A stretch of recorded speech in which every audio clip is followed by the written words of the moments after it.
শুভ সকাল বন্ধুরা, আর একটা নতুন পর্বে তোমাদের জানাই অনেক ভালোবাসা, অনেক স্বাগত। আই হোপ তোমরা অনেক ভালো আছো, সুস্থ আছো। আমি তোতার রূপকথা সুন্দরবনের ছোট্ট একটা গ্রাম থেকে বলছি। আমার ভিডিওটা যদি ভালো লাগে চ্যানেলটি সাবস্ক্রাইব করে পাশে থাকো, আর বেশি বেশি করে কমেন্ট করো, শেয়ার করো। সকালে কিন্তু ঘুম থেকে উঠে গোমাতা সেবা করতে চলে গেলাম। তালগাছতলা 3টে গরু বাঁধা আছে, তাই সব গরুকে এক এক করে পল দিয়ে দিচ্ছি।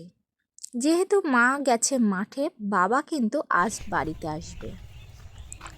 এই যে দেখতেই পাচ্ছ আমার মা পাতা মারছে, আমি মায়ের কাছের দিকেই যাচ্ছি, কারণ সবার রোয়া হয়ে গেছে, আমাদের কিন্তু এখনো রোয়া হয়নি। আর আমাদের কিন্তু এক পাল্লা ধান ফেলা হয়েছিল, মানে 6 কেজি ধান ফেলা হয়েছিল, সেই 6 কেজি ধানের পাতা। তা এখান থেকে তুলতে খুবই অসুবিধা হচ্ছিল, কারণ অনেকটা শক্ত হয়ে গিয়েছিল। তাই আমার মা কিন্তু এক এক করে পাতা তুলছে, আর বলছিল খুবই কষ্ট হচ্ছে পাতা তুলতে।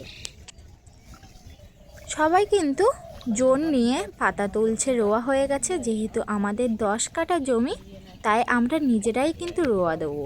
এই যে দেখতে পাচ্ছ এখানে কিন্তু 4-5 জন সবাই কিন্তু পাতা মারছে।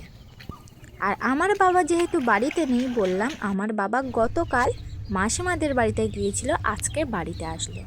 আর মাসিমাদের বাড়ি থেকে এই যে 2টো লাউ, 3টে বিট আর 1 কেজি পেঁপা সিম নিয়ে এসছে। যেহেতু এইসব সবজি সব মাসিমাদের গাছের সবজি। আর আমার মা কিন্তু মাঠ থেকে চলে এসে এই সবজিগুলো সব ঝুড়িতে রেখে দিচ্ছে। এদিকে কিন্তু টাইম কলের জলও চলে এসছে, আর সব পাত্র কিন্তু ফাঁকা, দেখতেই পাচ্ছ একটা পাত্রও কিন্তু ভরা নেই। আমি সব জল ভরে নিচ্ছি। আর আমাদের বাড়িতে এই ভাইপোটা এসছে ধান নিতে, যেহেতু আমাদের ধান বিক্রি করা হয়েছে। আর এটা কিন্তু কামিনী ধান, কামিনী ধানের দামটা বেশি, তাই কিন্তু আমার মা বিক্রি করে দিল। যেহেতু আমাদের এই চাষবাসের ওপরে সংসার, অসুখ বিসুখ সব কিছু নির্ভর করে, কারণ এই চাষবাস করে ধান নিয়ে কিন্তু ধান বিক্রি করে সেই টাকা দিয়ে অসুখ বিসুখ সংসার চালানো সব কিছুই কিন্তু হয়, এই ধানের ওপরে আমাদের নির্ভর। এই যে 3 বস্তা ধান বিক্রি করা হলো। আর এখন আমি টাইম কলের জল নিয়ে চলে যাচ্ছি গরুদের কাছে, কারণ টাইম কলের জল চলে এসছে অনেকক্ষণ হলো, তাই আমি ওদেরকে টাইম কলের জল দিয়ে দিচ্ছি। এদিকে আমার বাবা কিন্তু মোটরটা ভালো করে বেঁধে নিচ্ছে, যেহেতু আমাদের জমিতে জল দিতে হবে। আমাদের পুকুরের জল দিচ্ছি, কারণ আমরা শ্যালো থেকে চাষ করিনি, যেহেতু 10 কাঠা জমি, অল্প জমি, তাই আমাদের পুকুরের জলেই 10 কাঠা করে প্রতি বছরই চাষ করা হয়। এদিকে বিট সিম দিয়ে ভাজা, আর কচু দিয়ে, আলু দিয়ে, কই মাছ দিয়ে ঝোল। এদিকে আমি দুপুর 2টোর সময় রাস্তায় চলে আসলাম গরু বাঁধবো তালগাছতলায়। যেহেতু ওদের খাওয়ার টাইম হয়ে গেছে, তাই কিন্তু এক এক করে গরু সব তালগাছতলায় বেঁধে নিচ্ছি। আর দেখতেই পাচ্ছ যেই তালগাছতলায় নিয়ে আসলাম, বড় গরুটা কত ছটপট করছে, কারণ ওদের কিন্তু 12 মাস এই খুঁটাই বেঁধে রাখতে হয়, ওরা একটু ছাড়া পায় না। যেহেতু আগে একটু ছাড়া হতো, যবে থেকে গরমের চাষটা করা শুরু হয়ে গেছে, তখন থেকেই কিন্তু আমাদের জমি একটু ফাঁকা থাকে না, কারণ বর্ষার চাষ যেমন হয় গরমের চাষ আমাদের এদিকে তেমনটাই হয়, একটু ফাঁকা থাকে না।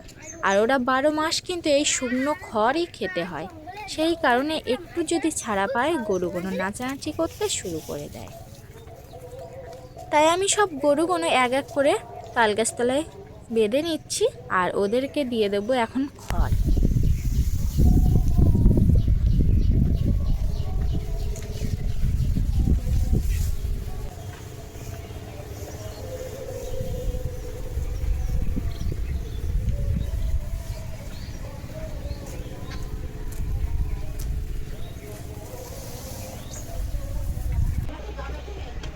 তো দেখো বন্ধুরা, এখন কিন্তু বিকেল হয়ে গেছে, আর আমি এখন একটু রাস্তার দিকে বেরোলাম। আমার বাবা এখন গরুর সব জল দিয়ে দিচ্ছে, যে দেখতেই পাচ্ছ আমার বাবা সব গরু জল দিয়ে দিচ্ছে এখন। তো সকালে আমার মা পাতা মারছিল, তো কতটা পাতা তোলা হয়েছে তোমাদেরকে দেখাবো এখন। এই যে দেখতে পাচ্ছ আমাদের এই 4টে কবলা ছিল, এই 2টো কবলা থেকে হাফ হাফ করে তোলা হয়েছে, আর এখনো কিন্তু অনেক বাকি। তো দেখতে পাচ্ছ বন্ধুরা, যা পাতা মারা হয়েছিল সব কিন্তু বাড়িতে এনে রাখা হয়েছে। আমার মা আর বাবা কিন্তু এই যে বাড়িতে রেখে দিয়েছে। আমার মা কিন্তু এখন গরু গোয়ালে তুলে দিচ্ছে, কারণ যেহেতু আজ 2 দিন একটু ঠান্ডা হাওয়াটা বেশি হচ্ছে, সেই কারণেই কিন্তু আমার মা এখন গরু গোয়ালে তুলে দিচ্ছে। আর গরু সব ছটফট করছে গোয়ালে ওঠার জন্য।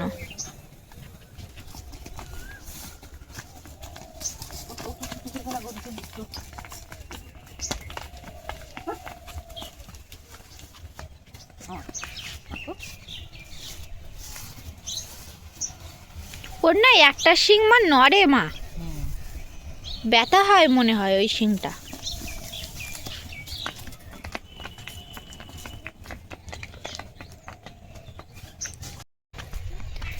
তো দেখতে পাচ্ছ বন্ধুরা, আমি আর আমার মা কিন্তু এখন উত্তরপাড়ার দিকে যাচ্ছি একটু হাঁটতে, কারণ সারাটা দিন বাড়িতে কাজবাজ করে আর পারা যাচ্ছে না, তাই মাকে বললাম চলো একটু কটা কুল খেয়ে আসি। তাই কিন্তু আমি আর আমার মা বেরিয়ে পড়লাম।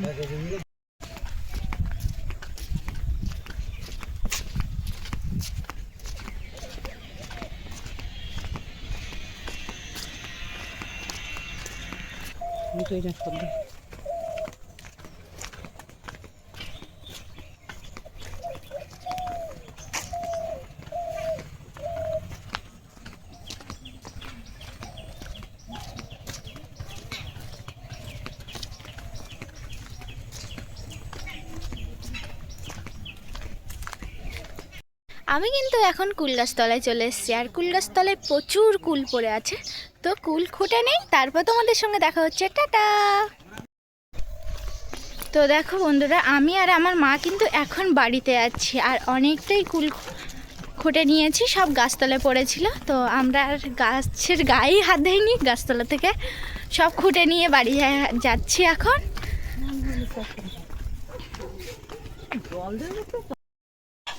তো দেখো বন্ধুরা, আমি কিন্তু এতটা কুল একদম গাছতলা থেকে কুড়িয়ে নিয়ে এসেছি, আর আমার বাবা কিন্তু এখন এই কুল খাচ্ছে। তো ভিডিওটা বেশি বড় করব না, ভিডিওটা এখানেই শেষ করছি। দেখা হচ্ছে আগামীকাল দুপুর 3টের সময়। ততক্ষণ তোমরা সুস্থ থাকো, ভালো থাকো, সবাইকে টাটা।